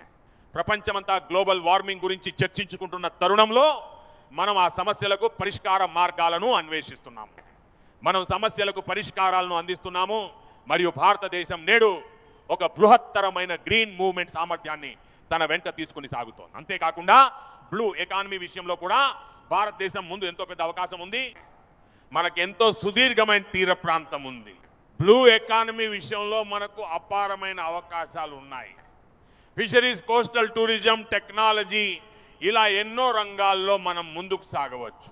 నా ప్రియమైన దేశ ప్రజలారా, భారతదేశం ఈ సప్తధారల గురించి మాట్లాడుతున్నప్పుడు మన 7వ ధారకు ప్రపంచవ్యాప్తంగా ఒక ప్రత్యేకమైన ప్రాముఖ్యత ఉంది. అదే భారతదేశం యొక్క సాఫ్ట్ పవర్. అది భారతదేశపు సాఫ్ట్ పవర్ యొక్క గొప్ప శక్తి. ఈ శక్తి నేడు ప్రపంచం మొత్తాన్ని భారతదేశంతో అనుసంధానించి ఉంచింది. యోగా అనేది ప్రపంచానికి ఒక గొప్ప శక్తిగా మారుతోంది. భారతదేశంపై నమ్మకం పెరగడానికి ఇది ఒక పెద్ద కారణంగా నిలుస్తోంది. ఏ భారతదేశం దగ్గర అయితే విశ్వాసానికి ప్రతీకలైన ఆధ్యాత్మిక కేంద్రాలు ఉన్నాయో, ఏ భారతదేశం దగ్గర అయితే ఆయుర్వేదం ఉందో, ఏ విధంగానైతే భారతదేశం దగ్గర హోలిస్టిక్ హెల్త్ కేర్ వ్యవస్థ ఉందో, అలాగే హీల్ ఇన్ ఇండియా వంటి ఉద్యమాలు ఉన్నాయో, వీటన్నింటి ద్వారా మనం మన సామర్థ్యాన్ని ప్రపంచవ్యాప్తంగా చాటి చెప్పవచ్చు. మన హ్యాండీక్రాఫ్ట్ కావచ్చు, సంస్కృతి కావచ్చు, మన సినిమాలు, మన creative world, VFX, animation, gaming మరియు మన డిజిటల్ కంటెంట్ వంటి రంగాల్లో మన ప్రభావాన్ని చూపవచ్చు. క్రియేటివ్ వరల్డ్లో భారతదేశం తన సత్తాను చాటుకోగలదు. మనం దానిని ఒక ప్రపంచ స్థాయి సామర్థ్యంగా అభివృద్ధి చేయాలి. నేడు భారతదేశం వేవ్ సమిట్కు ఒక గొప్ప బలాన్ని అందించింది. క్రమక్రమంగా ప్రపంచమంతా భారతదేశం నిర్వహించే ఈ world audio visual and entertainment summit కోసం ఎంతో ఆసక్తిగా ఎదురు చూస్తోంది. ఇది భారతదేశపు సాఫ్ట్ పవర్ను, భారతీయ సృజనాత్మక ప్రపంచానికి పరిచయం చేస్తుంది. నా ప్రియమైన దేశ ప్రజలారా, భారతదేశం అపారమైన అటవీ సంపదను కలిగి ఉంది. మన దగ్గర 100కు పైగా నేషనల్ పార్కులు ఉన్నాయి. మనకు సామర్థ్యం పుష్కలంగా ఉంది. కానీ విదేశీ పర్యాటకులను ఆకర్షించడంలో మనం వెనుకబడి ఉన్నాము. మన సాఫ్ట్ పవర్ ద్వారా ప్రపంచ పర్యాటకులను భారతదేశం వైపు ఆకర్షించే అవకాశం మనకుంది. మన సామర్థ్యాన్ని ప్రపంచానికి చాటి చెప్పాల్సిన అవసరం ఉంది. మనం ఈ పనిని ఎంతో సులువుగా చేయగలం. ప్రపంచంలో క్రీడలకు ఉన్న ప్రాముఖ్యత ఏదైతే ఉందో అది కూడా భారతదేశం పట్ల ఆకర్షణకు ఒక కేంద్రంగా మారాలి. ప్రస్థాయి క్రీడా ఈవెంట్లు భారతదేశంలో ఎందుకు జరగకూడదు? నేడు కంటెంట్ ఎకానమీ ఎంతో వేగంగా వృద్ధి చెందుతోంది. ఇది దేశంలోని యువతను ఎంతగానో ఆకర్షిస్తోంది. ప్రపంచంలోని ప్రతి కళాకారుడు ఏదో ఒక సమయంలో భారతదేశ గడ్డపై తమ ప్రదర్శనను ఇవ్వాలని కోరుకుంటారు. ఇది మనకు ఒక గొప్ప అవకాశం. దీన్ని సద్వినియోగం చేసుకోవడానికి మనం తగిన వ్యవస్థలను ఏర్పాటు చేసుకోవాలి. మిత్రులారా, సప్తధారలోని ఈ 7 శక్తుల ఉద్దేశ్యం కేవలం ఒకే రంగంలో పురోగతి సాధించడం కాదు. ఒక సమగ్రమైన దృక్పథంతో మనం నిర్దేశించుకున్న లక్ష్యాలను, మనం ఏర్పరచుకున్న ఆశయాలను అందుకుని ఆ స్థాయిని మించి ముందుకు సాగే దిశగా మనం నిరంతరం కృషి చేయాలి. నా ప్రియమైన దేశ ప్రజలారా, నేను కొన్ని విషయాల గురించి వివరించాను, కానీ నేను దీనికంటే ఇంకా ఎంతో ఉన్నతమైన ఆలోచనలు చేస్తున్నాను. నేను దేశాన్ని ఒక్కసారి మేల్కొలిపి కుదిపివేయాలని అనుకుంటున్నాను. దేశంలోని శక్తిని కూడా తట్టి లేపాలని నేను కోరుకుంటున్నాను. కేవలం ప్రభుత్వం ఉండటం వల్లే దేశం నడవదు. దేశం అంటే ప్రతి పౌరుడు మమేకం అవ్వడం. మనం ఒక్కసారి దీని గురించి ఆలోచించలేమా? మనం ఫార్చ్యూన్ 500 గురించి తరచుగా వింటూనే ఉంటాము. రాబోయే ఒక దశాబ్ద కాలంలో ఈ ఫార్చ్యూన్ 500 కంపెనీల జాబితాలో, ఆ ఫార్చ్యూన్ 500 కంపెనీలలో కనీసం 50 కంపెనీలు భారతదేశానివి ఎందుకు ఉండకూడదు? ఇది మన లక్ష్యం ఎందుకు కాకూడదు? నేడు మన బ్యాంకింగ్ రంగం ఎంతో అభివృద్ధి చెందుతోంది. మరి ప్రపంచంలోని అగ్రశ్రేణి బ్యాంకుల జాబితాలో భారతీయ బ్యాంకుల జెండా ఎందుకు ఎగరకూడదు? ప్రపంచంలోని అత్యుత్తమ 5 బ్యాంకులలో భారతదేశానికి చెందిన బ్యాంక్ కూడా ఒకటి ఖచ్చితంగా ఉండాలి. ఫార్మా రంగంలో మనం ఇప్పటికే ఎంతో కృషి చేశాము, కానీ ప్రస్తుతం ఉన్న పరిస్థితుల్లో మరింత వేగంగా ముందుకు సాగడమే నేటి సమయపు అవసరం. ప్రపంచంలోని మొదటి 5 అతిపెద్ద ఫార్మా కంపెనీలలో భారతదేశానికి చెందిన 1-2 ఫార్మా కంపెనీల పేర్లు కూడా మారుమోగాలి. భారతదేశం ఆ జాబితాలో తనకంటూ ఒక స్థానాన్ని సంపాదించుకోవాలి. అలాగే ప్రపంచవ్యాప్తంగా ఎన్నో లా ఫార్మ్స్ ఉన్నాయి, రేటింగ్ ఏజెన్సీలు ఉన్నాయి. ఇప్పుడు గ్లోబల్ లీడర్షిప్ మన చేతుల్లోకి రావాలని సమయం కోరుకోవడం లేదంటారా? మన దగ్గర అద్భుతమైన టాలెంట్ ఉంది, తగిన సామర్థ్యం ఉంది, మనకు సుదీర్ఘమైన చరిత్ర ఉంది, వివిధ భాషల పట్ల మనకు అపారమైన పట్టు ఉంది. మనం ప్రపంచవ్యాప్తంగా విస్తరించాలి. ప్రపంచంలోని అగ్రశ్రేణి సంస్థలలో మన దేశానికి చెందిన కన్సల్టింగ్ ఫార్మ్స్ కానీ, అకౌంట్ ఫార్మ్స్ కానీ ఎందుకు ఉండకూడదు? ఆ దిశగా మనం గట్టిగా కృషి చేయాలి. ప్రపంచవ్యాప్తంగా భారతదేశానికి చెందిన టెక్నాలజీ కంపెనీలు అగ్రస్థానంలో నిలవడమే మన లక్ష్యం కావాలి. ప్రపంచాన్ని ఆకర్షించే విధంగా మన బ్రాండ్లు ఉండాలి. ఆ బ్రాండ్లే మన దేశానికి గుర్తింపుగా మారి ప్రపంచానికి ఒక గమ్యస్థానంగా నిలవాలి. ఆ దిశగానే మనం అడుగులు వేయాలి. దీనికోసం నేను రాష్ట్ర ప్రభుత్వాలను కోరుతున్నాను, స్థానిక స్వపరిపాలన సంస్థలను కోరుతున్నాను. మన సంస్కరణల వేగాన్ని పెంచడం భారత ప్రభుత్వ బాధ్యత కూడా.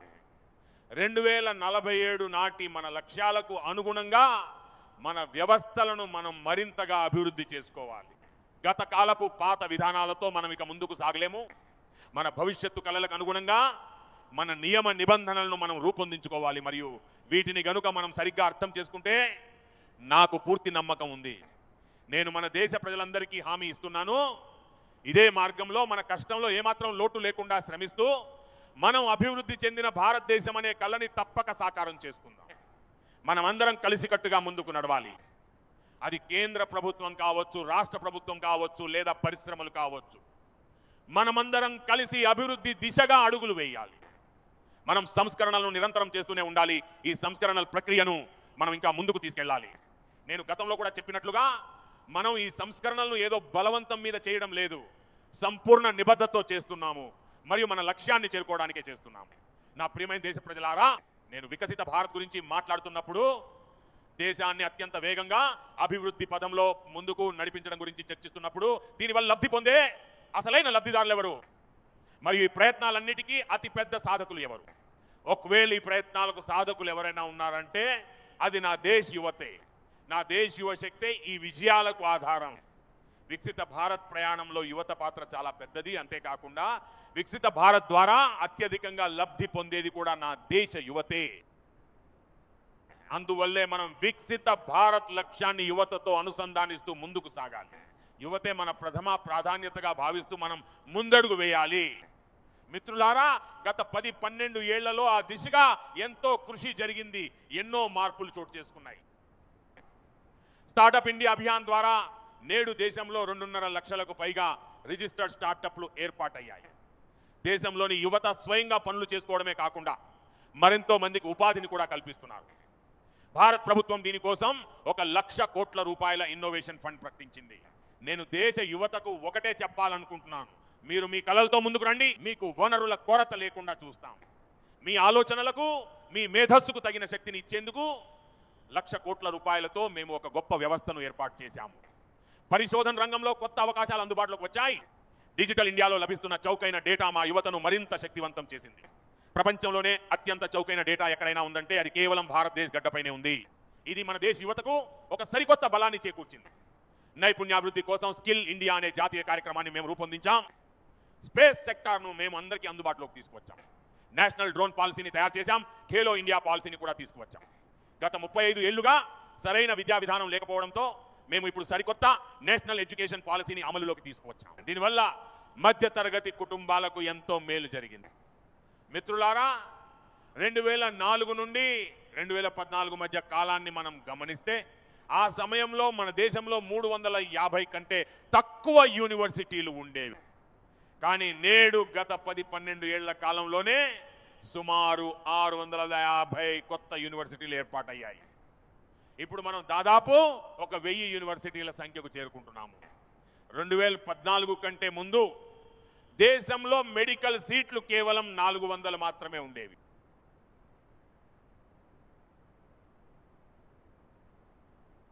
నేడు మెడికల్ సీట్ల సంఖ్య సుమారు 850కి చేరుతోంది. ఇది మాత్రమే కాకుండా విదేశీ విశ్వవిద్యాలయాలు కూడా భారత గడ్డపై తమ ప్రాంగణాలను ఏర్పాటు చేస్తున్నాయి. మన దేశ యువతకు భారత్లోనే ఉండి విదేశీ యూనివర్సిటీ డిగ్రీలు పొందేలా ఇప్పటికే అన్ని ఏర్పాట్లు పూర్తయ్యాయి. మన దేశ యువత ఆలోచనలు చిన్నతనం నుంచే టెక్నాలజీ వైపు ఆకర్షితమయ్యేలా మేము ఆ దిశగా నిరంతరం కృషి చేస్తున్నాము. అందుకే సుమారు 10,000 కంటే ఎక్కువ అటల్ టింకరింగ్ ల్యాబ్లను చిన్న పిల్లలకు అందుబాటులోకి తీసుకువచ్చాము. తద్వారా ఆవిష్కరణలు మరియు సాంకేతికత పట్ల వారికి చిన్నప్పటి నుంచే ఆసక్తి కలిగేలా మేము ఈ ఏర్పాటు చేశాము. గత 10-12 ఏళ్ల కాలంలో యువత కోసం మేము అనేక కొత్త మార్గాలను తెరిచాము. మీరు చూసే ఉంటారు, మేము స్టార్ట్ రంగాన్ని పూర్తిగా అందుబాటులోకి తీసుకువచ్చాము. సగటున 28 ఏళ్ల వయస్సు ఉన్న మన దేశ చిన్నారులు, నవ యువకులు ప్రైవేట్ స్టార్టప్ల ద్వారా ప్రపంచంలోనే తమ మొదటి ప్రయత్నంలోనే సొంతంగా శాటిలైట్లను ప్రయోగించారు మరియు రాకెట్లను కూడా లాంచ్ చేశారు. మిత్రులారా, వారు చాలా గొప్ప పని చేశారు. ఈరోజు మన దేశంలో సుమారు 2.5 లక్షలకు పైగా రిజిస్టర్డ్ స్టార్టప్లు ఉన్నాయి. అలాగే మేము ఈ మధ్య కాలంలోనే ఒక ఆర్టిఫిషియల్ ఇంటెలిజెన్స్ ఇంపాక్ట్ సమ్మిట్ను కూడా నిర్వహించాం. ప్రస్తుతం ఆర్టిఫిషియల్ ఇంటెలిజెన్స్ అంటే ఏఐ విస్తరణ చాలా వేగంగా పెరుగుతోంది. అందుకే ఈ ఎర్రకోట సాక్షిగా నేను దేశ యువత కోసం ఒక ప్రకటన చేయాలనుకుంటున్నాను. రాబోయే 1 సంవత్సర కాలంలో 1 కోటి మంది యువతకు ఏఐ స్కిల్స్ లో శిక్షణ ఇవ్వాలని మేము నిర్ణయించాము. తద్వారా మన దేశ యువత ఏఐ ప్రపంచంలో కూడా నాయకత్వం వహించే సామర్థ్యాన్ని పొందుతారు. నా మిత్రులారా, బయో ఎకానమీ అనేది ఒక కొత్త రంగం. 2014 కంటే ముందు ఒక కాలం ఉండేది. అప్పుడు బయో ఎకానమీలో కేవలం 60,000 కోట్ల రూపాయల మేర మాత్రమే పనులు జరిగేవి. కానీ నా దేశ నవ యువకులారా, మీరు ఎంతటి అద్భుతాన్ని సాధించారో ఒకసారి చూడండి. విధానాలు సరైనవిగా ఉన్నప్పుడు మరియు లక్ష్యం స్పష్టంగా ఉన్నప్పుడు నా దేశ యువశక్తి బయో ఎకానమీలో తమ సామర్థ్యాన్ని ఏ విధంగా చాటుకున్నారో అర్థమవుతుంది. 2014 కంటే ముందు 60,000 కోట్లుగా ఉన్న బయో ఎకానమీ వ్యాపారం నేడు ఏ స్థాయికి చేరుకుందంటే బయో ఎకానమీ నేడు 20 లక్షల కోట్ల రూపాయలకు చేరుకుంది.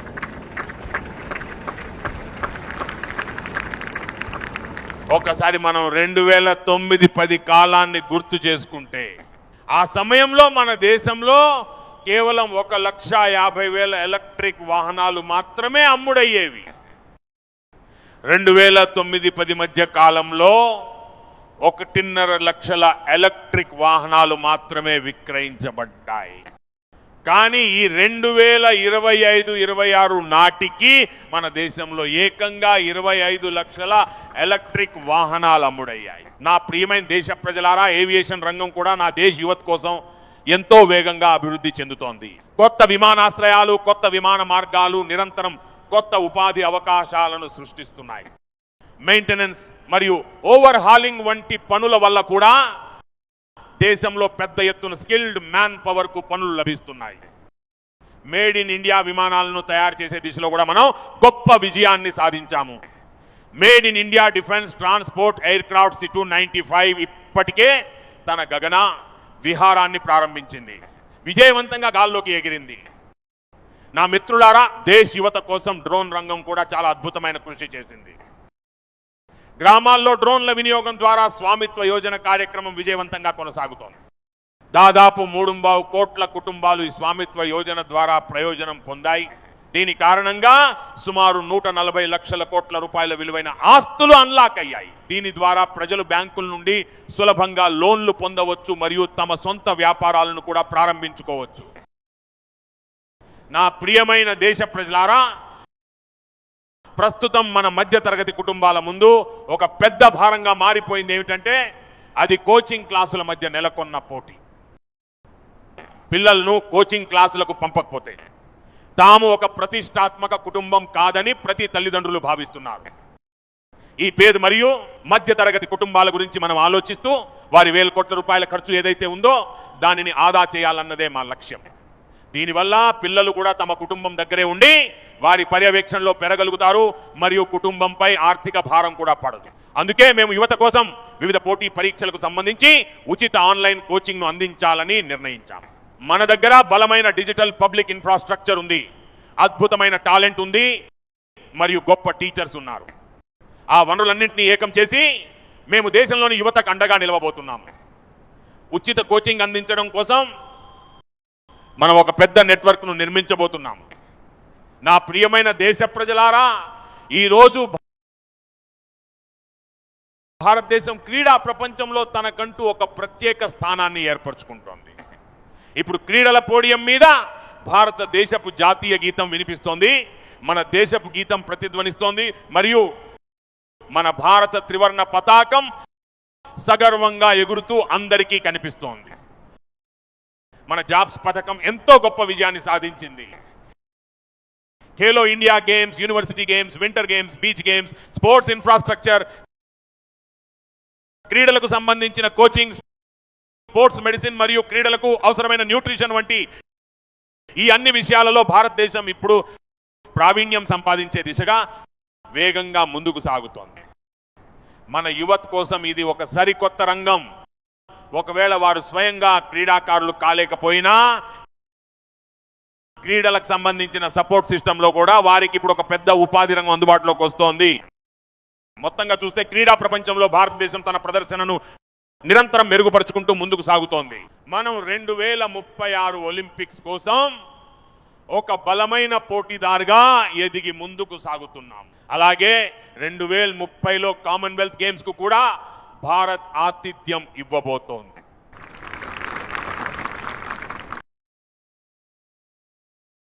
నా మిత్రులారా, ప్రపంచవ్యాప్తంగా ఒలింపిక్స్ లో దాదాపు 40 రకాల క్రీడలు ఉంటాయి మరియు సుమారుగా 325 నుంచి 350 వరకు వివిధ పోటీలు ఈ ఒలింపిక్స్ లో జరుగుతుంటాయి. నా దేశ ప్రజలారా, నా యువ మిత్రులారా, ఇది వింటే మీకు కొంత బాధ కలగవచ్చు, కానీ నేను మీకు ఒక సవాలు విసురుతున్నాను, మీకు ఒక పిలుపునిస్తున్నాను మరియు ఈ విషయంలో నాకు మీ సహాయం కావాలి. ఒలింపిక్స్ లో జరిగే సుమారు 325 పోటీలలో భారతదేశం దాదాపు 200 క్రీడల్లో ఎక్కడా కనిపించదు. ఆయా విభాగాల్లో మన భాగస్వామ్యం అసలు ఉండదు మరియు మనం క్వాలిఫై కూడా కావడం లేదు. అందుకే 2036లో జరిగే ఒలింపిక్స్ క్రీడలకు భారతదేశమే ఆతిథ్యం ఇవ్వాలని, అది మన దేశంలోనే జరగాలని మేము గట్టిగా నిర్ణయించుకున్నాము. అవును, ఖచ్చితంగా 2036లో. నేడు భారతదేశం ఏ క్రీడల్లో అయితే పాల్గొనడం లేదో, భారతదేశం ఏ పోటీలకైతే క్వాలిఫై కావడం లేదు, ఏ పోటీలనైతే భారతదేశం విడిచిపెట్టిందో అటువంటి క్రీడా రంగాలు మన కోసం వేచి చూస్తున్నాయి. భారతదేశం ఇప్పుడు వాటిపై ప్రత్యేక దృష్టి సారిస్తుంది. దీనికోసం మేము టాలెంట్ ను గుర్తించే ఒక భారీ ప్రచారాన్ని కూడా నిర్వహించాలనుకుంటున్నాము. మనకు ఒకవేళ 2036 ఒలింపిక్స్ కోసం గొప్ప క్రీడాకారులు కావాలంటే ఈ రోజు 5 ఏళ్లు, 10 ఏళ్లు, 15 ఏళ్ల వయస్సులో ఉన్న యువతపై మనం ప్రత్యేక శ్రద్ధ చూపించాల్సి ఉంటుంది. అందుకే పిల్లలలో దాగి ఉన్న క్రీడా ప్రతిభను వెలికి తీసేందుకు ప్రతి గ్రామంలోనూ, ప్రతి నగరంలోనూ, ప్రతి పాఠశాలలోనూ ఈ అన్వేషణ సాగుతుంది. పిల్లల్లో దాగి ఉన్న నైపుణ్యాన్ని వెలికి తీసేందుకు ఒక టాలెంట్ హంట్ ప్రచారాన్ని నిర్వహిస్తాం. వారిలోని ప్రతిభను గుర్తించి ఆపై వారికి ప్రత్యేక శిక్షణ అందించడం ద్వారా దేశం తరపున ఆడే గొప్ప క్రీడాకారులుగా వారిని తీర్చిదిద్దుతాం. నా ప్రియమైన యువతారా, దేశం ముందు, ముఖ్యంగా మన దేశ యువత ముందు నేడు మాదక ద్రవ్యాల వ్యసనం ఒక అతిపెద్ద సంక్షోభంగా మారుతోంది. మత్తు పదార్థాలు లేని భారత్ అంటే నశాముక్త భారత్ సాధించడం మనందరి సామూహిక బాధ్యత కావాలి. మన ఉజ్వల భవిష్యత్తు కోసం మన యువతరం శారీరకంగా మరియు మానసికంగా దృఢంగా ఉండాలి. మన యువత యొక్క సామర్థ్యం మన దేశ నిర్మాణానికి ఉపయోగపడాలి. అందుకే నశాముక్త భారత్ మనందరి లక్ష్యం కావాలి. గత కొద్ది రోజులుగా మై భారత్ వాలంటీర్లు దేశంలోని ఎన్జిఓలు, సామాజిక సాంస్కృతిక సంస్థలు మరియు ఆధ్యాత్మికవేత్తలు అందరూ కలిసి నశాముక్త భారత్ కోసం 100 వారాల ఒక ప్రత్యేక కార్యక్రమాన్ని రూపొందించారు. ఈ ప్రచారం 100 వారాల పాటు నిరంతరాయంగా సాగనుంది. ప్రతి కుటుంబం కూడా ఈ ప్రచారంలో భాగస్వాములు కావాలని, దీంతో మమేకం కావాలని నేను కోరుకుంటున్నాను. దేశాన్ని మత్తు పదార్థాల రహితంగా మార్చాలనే కలని సాకారం చేసేందుకు మీరు ముందుకొచ్చారు. ఇది చాలా అభినందనీయం. నా ప్రియమైన దేశ ప్రజలారా, 21వ శతాబ్దంలో దేశం ఎదుర్కొంటున్న పాత సవాళ్లను పూర్తిగా రూపుమాపడం అత్యంత ఆవశ్యకం. నక్సలిజం, మావోయిజం లక్షలాది మంది యువకుల భవిష్యత్తును నాశనం చేశాయి. ఎంతో మంది తల్లుల నుంచి వారి బిడ్డలను దూరం చేసి వారి జీవితాలను చిన్నాభిన్నం చేశాయి. ప్రతి తల్లిదండ్రుల కలలను ముక్కలు చేశాయి. ఈ నక్సలిజం సుమారు 4 దశాబ్దాల పాటు భారతదేశంలోని ఒక పెద్ద భాగాన్ని, జనాభాలోని ఒక పెద్ద వర్గాన్ని తన పిడికిల్లో నలిపివేసింది. తుపాకీ గొట్టంతో ఆ ప్రాంతాలను తన గుప్పిట్లో ఉంచుకుని మన రాజ్యాంగ విలువలను తుంగలో తొక్కింది మరియు దేశంలోని సామాన్య పౌరుల రక్షణకు ఒక పెద్ద సవాలుగా మారింది. 3,500,000 మందికి పైగా మన పోలీస్, భద్రతా బలగాల్ జవాన్లు అమరులయ్యారు. ఒక యుద్ధంలో ఎంతమంది సైనికులు మరణిస్తారో అంతకంటే ఎక్కువగా మన పోలీస్ జవాన్లు దేశంలోని సామాన్య మానవుడికి రక్షణ కల్పించడం కోసం తమ ప్రాణాలను పణంగా పెట్టాల్సి వచ్చింది. ఈ నక్సలిజం మన భూమిని రక్తసిక్తం చేసింది. 2014లో మీరు మాకు అవకాశం ఇచ్చినప్పుడే అదే రోజు మేము దీన్ని అంతం చేస్తామని సంకల్పం తీసుకున్నాము. మనం దేశాన్ని నక్సలిజం నుండి విముక్తం చేస్తామని నాడే నిశ్చయించుకున్నాం. నేడు నక్సలైట్, మావోయిస్టు హింసకు తన చివరి శ్వాస తీసుకునే శక్తి కూడా లేదని చెప్పడానికి నేను ఎంతో సంతోషిస్తున్నాను. దానిని పూర్తిగా అంతం చేసే దిశగా మనం సాగుతున్నాం. ఎక్కడైతే ఒకప్పుడు నక్సలైట్ల తుపాకీ గుళ్ళు మోగేవో, ఎక్కడైతే ఈ నేల రక్తసిక్తమై ఉండేదో,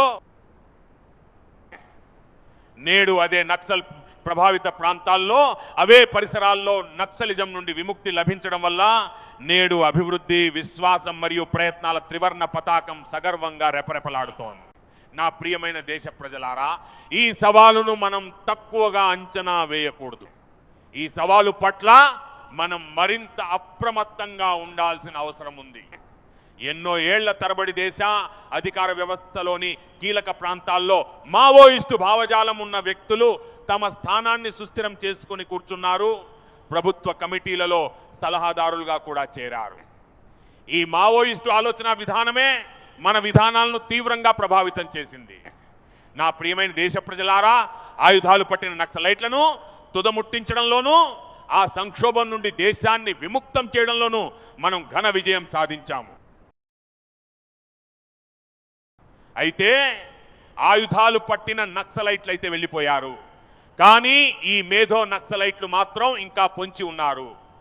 ఈ మేధో నక్సలైట్లు సరైన సమయం కోసం వేచి చూస్తున్నారు.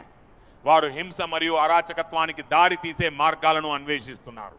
సమాజాన్ని తప్పుడు మార్గంలోకి మళ్లించడానికి రకరకాల ఎత్తుగడలు వేస్తున్నారు. అటువంటి ఈ మేధో నక్సలైట్లను మనం గుర్తించాల్సి ఉంది. ఈ మేధో నక్సలైట్లను సమాజం నుండి వేరు చేయాల్సి ఉంది. దేశాన్ని ఒక అభివృద్ధి చెందిన దేశంగా మార్చే ప్రధాన స్రవంతిలోకి దేశ యువతను మనం అనుసంధానించాలి. నా ప్రియమైన దేశ ప్రజలారా, ఒక సురక్షితమైన భారతదేశాన్ని నిర్మించడం మనందరి బాధ్యత. సవాలు సరిహద్దుల లోపల ఉన్నా లేదా సరిహద్దుల అవతల ఉన్నా భారత్ ప్రతి పరిస్థితిని ఎదుర్కోవడానికి సిద్ధంగా ఉంది. నేడు యుద్ధం యొక్క స్వభావం మారుతోంది. ఇప్పుడు యుద్ధం కేవలం సరిహద్దుల్లోనే జరుగుతుందని చెప్పలేము. యుద్ధం దేశ సరిహద్దుల లోపల ఎక్కడో ఉన్న రిఫైనరీలపై దాడి చేయడం ద్వారా లేదా బ్యాంకింగ్ రంగం వంటి వాటిని లక్ష్యంగా చేసుకోవడం ద్వారా కూడా జరగవచ్చు. డేటా సెంటర్లను లక్ష్యంగా చేసుకుని సరికొత్త రీతిలో యుద్ధం చేసేందుకు ప్రయత్నిస్తున్నారు. మౌలిక సదుపాయాలను దెబ్బతీస్తున్నారు మరియు ఫ్యాక్టరీలను ధ్వంసం చేస్తున్నారు. గత ఏళ్లలో మేము మిషన్ సుదర్శన్ చక్రను ప్రకటించాము. నేడు ఆ పనులు ఎంతో వేగంగా ముందుకు సాగుతున్నాయి. ప్రస్తుతం మన రక్షణ ఎగుమతులు దాదాపు 50 రెట్లు పెరిగాయి. సుమారు 100 దేశాలకు మన ఆయుధ సంపత్తి చేరుతోంది. అంతర్జాతీయ యవనికపై భారతదేశ ప్రతిష్ట క్రమక్రమంగా పెరుగుతోంది. మారుతున్న కాలానికి అనుగుణంగా మనం ఆయుధాల తయారీ మరియు సాంకేతికత దిశగా మరింతగా శ్రమించాల్సి ఉంది. మనం మన సాయుధ బలగాల సామర్థ్యాన్ని పెంపొందించుకోవాలి. కానీ అదే సమయంలో మన పౌరులను కూడా సన్నద్ధం చేయాల్సి ఉంటుంది. గత శతాబ్దపు యుద్ధాలకు అనుగుణంగా మన దేశంలో అభివృద్ధి చెందిన సివిల్ డిఫెన్స్ వ్యవస్థలు నేడు కాలం చెల్లినవిగా మారాయి. అందుకే నేను నేడు ఎర్రకోట నుండి ఒక ప్రకటన చేస్తున్నాను. రాబోయే రోజుల్లో మనం సివిల్ డిఫెన్స్ యొక్క ఒక శక్తివంతమైన నెట్వర్క్ను నిర్మిస్తాం. వారికి ఆధునిక వ్యవస్థలను పరిచయం చేస్తాం మరియు ఆధునిక సంక్షోభాల పట్ల మన పౌరులను అవగాహన కలిగిస్తాం. రక్షణ కల్పించేందుకు ఎటువంటి ఏర్పాట్లు ఉండవచ్చు. ఆధునిక సవాళ్లను సమర్థవంతంగా ఎదుర్కొనేలా సివిల్ డిఫెన్స్ కు సంబంధించి ఒక భారీ వాలంటరీ ఫోర్స్ ను మనం నిర్మించబోతున్నాం. నా ప్రియమైన దేశ ప్రజలారా, దేశ నిర్మాణంలో మన సోదరీమణులు మరియు కుమార్తెల సహకారం మనందరికీ ఎంతో గొప్పదిగా ఉంది. వారి కృషి మనందరికీ నిరంతర ప్రేరణ మూలంగా నిలుస్తోంది. ఫైటర్ జెట్ విమానాలు నడపడంలోనైనా లేదా సివిల్ ఏవియేషన్ రంగంలోనైనా మన కుమార్తెలు అందరికంటే ముందు వరుసలో కనిపిస్తున్నారు. అదేవిధంగా క్రీడా మైదానాల్లో సైతం మన కుమార్తెలు తమ ప్రతిభతో ముందంజలో కనిపిస్తున్నారు. స్టెమ్ ఎడ్యుకేషన్లో ప్రవేశ ప్రక్రియలో చూసినట్లయితే మన కుమార్తెలే అత్యధికంగా ముందంజలో కనిపిస్తున్నారు. నేడు సైన్యంలో కూడా ఎన్డీఏ నుండి వచ్చిన యువతులు దేశ సైన్యానికి నాయకత్వం వహించే పూర్తి సామర్థ్యాన్ని మరియు ఆత్మవిశ్వాసాన్ని గొప్పగా ప్రదర్శిస్తున్నారు. మన కుమార్తెల శక్తి సామర్థ్యాలు ఎలాంటివంటే, నేను ఈ మధ్య కాలంలో సనంద్లోని ఒక సెమీకండక్టర్ ప్లాంట్కి వెళ్ళాను. అక్కడ దేశంలోని వివిధ మూలల నుండి వచ్చిన గిరిజన కుమార్తెలు పనిచేస్తున్నారు. వారు కనీసం పాస్పోర్ట్ అంటే ఏమిటో కూడా తెలియని మారుమూల గ్రామాల నుండి వచ్చి అక్కడ తమ ప్రతిభను చాటుతున్నారు. ఆ కుమార్తెలు విదేశాలకు వెళ్లి శిక్షణ పొంది తిరిగి వచ్చి నేడు చిప్ తయారీ రంగంలో పనిచేస్తున్నారు. అక్కడ వారిలో నేను చూసిన ఆత్మవిశ్వాసం నన్ను నిజంగా ఎంతో ఆకట్టుకుంది. నేడు 3 లక్షలు కాదు, ఏకంగా 3 కోట్ల మంది సోదరీమణులను లఖ్పతి దీదీలుగా తీర్చిదిద్దాలని మేము లక్ష్యంగా పెట్టుకున్నాము. ఆ మైలురాయిని మనం ఇప్పటికే అధిగమించాము. ఇప్పుడు మేము 6 కోట్ల మందిని లఖ్పతి దీదీలుగా మార్చాలనే లక్ష్యంతో ముందుకు సాగుతున్నాము. 3 కోట్ల మంది కొత్తగా లఖ్పతి దీదీలుగా మారడం అంటే అది గ్రామీణ ఆర్థిక వ్యవస్థలో ఒక పెను మార్పును తీసుకురావడమే. ఈ మార్పు మాతృశక్తి ద్వారానే రాబోతోంది. నా ప్రియమైన దేశ ప్రజలారా, నేడు పంచాయతీలలో, మున్సిపాలిటీలలో, మహానగర పాలక సంస్థలలో మన మహిళలు అత్యధిక సంఖ్యలో ప్రజాప్రతినిధులుగా ఎన్నికై దేశానికి దిశానిర్దేశం చేస్తున్నారు. వారు సమస్యలను పరిష్కరిస్తూ ఎంతో సమర్థవంతమైన నాయకత్వాన్ని అందిస్తున్నారు. దీనిని దృష్టిలో ఉంచుకునే మేము పార్లమెంటులో నారీ శక్తి వందన అధినియంను ఆమోదించాము. కానీ ఏదో ఒక కారణం చేత గత 40 ఏళ్లుగా రాజకీయ కుమ్ములాటల వల్ల ఈ కళ ఎప్పుడూ రాజకీయ వేదికలకే పరిమితమై అన్యాయానికి గురవుతూ వచ్చింది. నేను దేశంలోని అన్ని రాజకీయ పార్టీలను ఈరోజు ఎర్రకోట బురుజుల నుండి ఈ త్రివర్ణ పతాక నీడలో నిలబడి ప్రార్థిస్తున్నాను, మనస్ఫూర్తిగా కోరుతున్నాను. రండి, ఆ మహిళల శక్తి సామర్థ్యాలను పూజించే ఆరాధకులుగా మారండి. ఆ మహిళల గౌరవాన్ని పెంపొందించేందుకు ముందుకు రండి. తద్వారా సాధ్యమైనంత త్వరగా మన తల్లులకు మరియు సోదరీమణులకు అసెంబ్లీలలోనూ మరియు లోక్సభలోనూ 33% ప్రాతినిధ్యం లభించేలా చేద్దాం. వారు భారతదేశ విధాన నిర్ణయాల్లో తమ వంతు సహకారాన్ని అందించాలి. ఇది ప్రస్తుత కాలపు అవసరం. నేను అన్ని రాజకీయ పార్టీలను మళ్ళీ కోరుతున్నాను, రండి, మహిళా రిజర్వేషన్లను అమలు చేయడం ద్వారా మహిళల గౌరవానికి మీరు కూడా తోడవండి. మీరు కూడా దీని కీర్తిని పొందండి. ఆ క్రెడిట్ మీరే తీసుకోండి. కానీ నా తల్లులకు మరియు సోదరీమణులకు వారి హక్కును మాత్రం ఖచ్చితంగా ఇవ్వండి.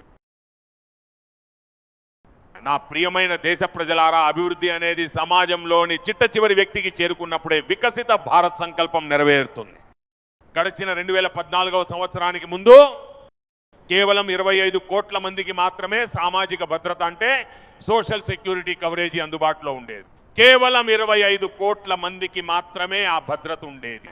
మిత్రులారా, గత 5-6 దశాబ్దాల్లో కేవలం 25 కోట్ల మందికే అది లభించగా మేము కేవలం ఒకే దశాబ్ద కాలంలో 100 కోట్ల మంది దేశ ప్రజలకు సోషల్ సెక్యూరిటీ కవచాన్ని అందించాం. ఆయుష్మాన్ భారత్ యోజన ద్వారా 70 ఏళ్ల వయస్సు పైబడిన వృద్ధులకు కూడా నేడు 5 లక్షల రూపాయల వరకు ఉచిత వైద్య సదుపాయం కల్పిస్తున్నాము. దీనివల్ల దేశంలోని కోట్ల కొద్ది కుటుంబాలకు ఎంతో పెద్ద ఊరట మరియు సౌకర్యం లభించాయి. మరియు ఈ ఆయుష్మాన్ కార్డు కారణంగా మందులు మరియు ఆపరేషన్ల కోసం ఖర్చు కావాల్సిన సుమారు 2 లక్షల కోట్ల రూపాయలు ఆదా అయ్యాయి. ఆ డబ్బు మిగిలిన వారు కుటుంబ సభ్యులైన పిల్లలే. వారు పేద కుటుంబాలకు చెందినవారు, మధ్యతరగతి కుటుంబాలకు చెందినవారు. వారికి ఇంతటి గొప్ప మేలు చేకూరింది. నా ప్రియమైన దేశ ప్రజలారా, ఈరోజు ఒక ముఖ్యమైన పని కోసం నాకు మీ సహాయం కావాలి. నేను మీ అందరినీ ఒక సహాయం కోరుతున్నాను. దేశంలోని యువత అంతా దీనికి నాయకత్వం వహించాలని నేను ఆకాంక్షిస్తున్నాను. మీరు కేటాయించే 1 లేదా 2 గంటల సమయం ఈ దేశానికి ఒక గొప్ప శక్తిని ఇవ్వబోతోంది. 1-2 గంటల్లో నేను దేశానికి ఎలాంటి శక్తిని ఇవ్వగలని మీకు అనిపించవచ్చు. దాని గురించి నేనే చెబుతాను. మీరు ఒక అద్భుతమైన శక్తిగా మారబోతున్నారు. అందుకే ప్రతి ఇంట్లోనూ దీనికి సంబంధించిన వాతావరణం ఏర్పడాలి. ఈ రోజుల్లో దేశవ్యాప్తంగా జనాభా గణన పనులు జరుగుతున్నాయి. సెన్సస్ ప్రక్రియ కొనసాగుతోంది, లెక్కింపు సాగుతోంది. అయితే ఈ లెక్కింపు అనేది కేవలం అంకెలకు సంబంధించిన విషయం మాత్రమే కాదు.